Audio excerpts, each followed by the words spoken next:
Happy World Constitution Day, colleagues. My name is Isabela Leal. I am a Mexican lawyer and I am the founder of Lab Legal, a platform devoted to constitutional, human rights, and international law legal analysis. I want to begin with the moment we're living through before turning to my own country. We are facing a particular kind of danger to constitutional democracy, and it's one in which we're not trained to necessarily perceive. There are no tanks in the streets. It's not a single moment in which the constitutional system falls and breaks. The danger moves through the law and its interpretation itself, either by decree, amendment, or reform. The forms are observed while the substance is drained, and power learns to erode the very document that is meant to restrain it. This under the appearance of perfect legality. This is why days like this matter and why comparative constitutional studies are so relevant. When we set our legal systems side by side across legal borders or traditions, we begin to recognize patterns. The same moves and strategies repeat across jurisdictions. The capture of court in a country will rhyme with capture of court in another. A gathering like this one, carrying the voice of so many constitutional law experts, gives us the unique opportunity to pay attention to the early warning signs. We'll learn to read through another nation's present what one day may become our own future. So allow me to present the case that's currently unfolding in Mexico's constitutional system. Back in 2024, Mexico amended its constitution in order to allow the popular election of the federal judiciary, all the way from district court judges to the Supreme Court justices. This was presented as democratization of the judicial system, as giving people power over the judges who would then resolve their cases. The real question was the politicization of justice. Consider the paradox at the center of what Mexico did. It reached for the most democratic form of power, direct elections from the people, and used it to weaken the single branch of power that needs to stay independent, the judiciary. In the same motion, it dissolved the Federal Judicial Council, ended the tenure of sitting judges without individual review, and tied the bench to the outcome of campaigns that carried no guarantee of impartiality or independence. The result was a judiciary rebuilt to answer to whomever could win the election for it.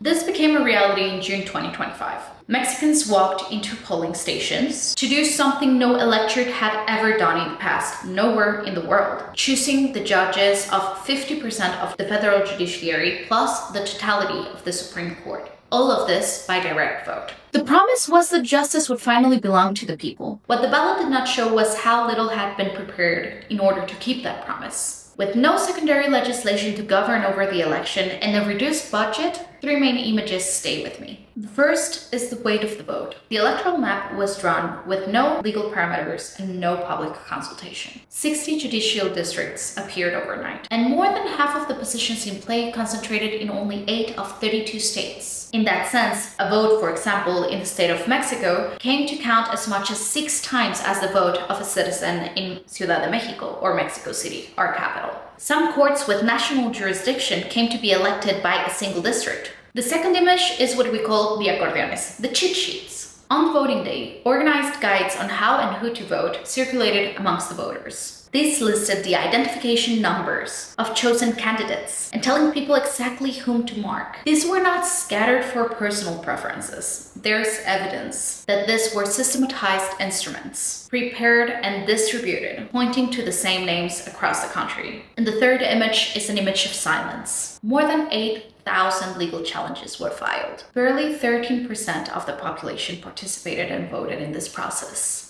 And the Electoral Tribunal, the body that exists to correct what can be corrected and to defend constitutional principles, validated the election and declined to confront its gravest irregularities. This is not a closed chapter, but a living warning. Faced with all of this evidence, the government did not repair the foundation of what has been clearly a mistake. In May, a new amendment was presented to the Constitution. Congress approved the changes in a matter of days. And the next judicial election, which was programmed for 2027 in order to vote for the missing 50% of the seats, was moved back to 2028. If you read the fine print of this reform, the direction becomes clear. The number of candidates for each position has been reduced from 10 to 2, and those 2 are now exclusively nominated by political branches themselves. The president proposes, each chamber of Congress proposes, and a majority of the court proposes, which is similar to this first half of the election.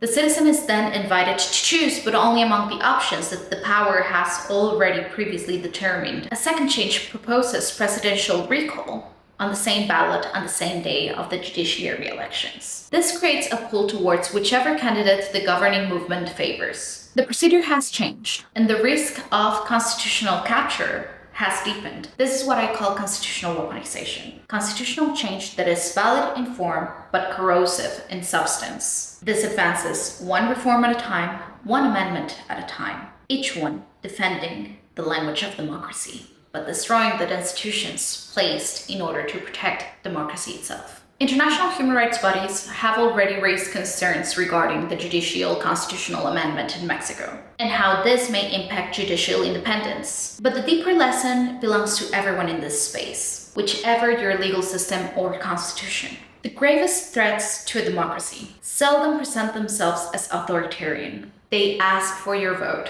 They speak in the name of the people. They move through valid procedures, one reform at a time, until the institutions that the system has built to control and check power have been quietly redesigned and taught to serve power.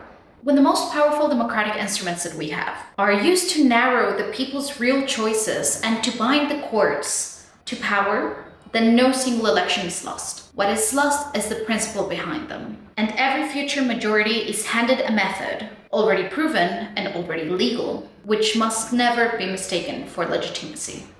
The written constitution is there to protect us, and it will protect us, as long as we refuse to allow it to be turned against the things that it was written to defend. That refusal is easier to sustain when we keep watch together, across our borders and across our differences. That is what this day is for. Happy World Constitution Day, colleagues, and thank you for your attention.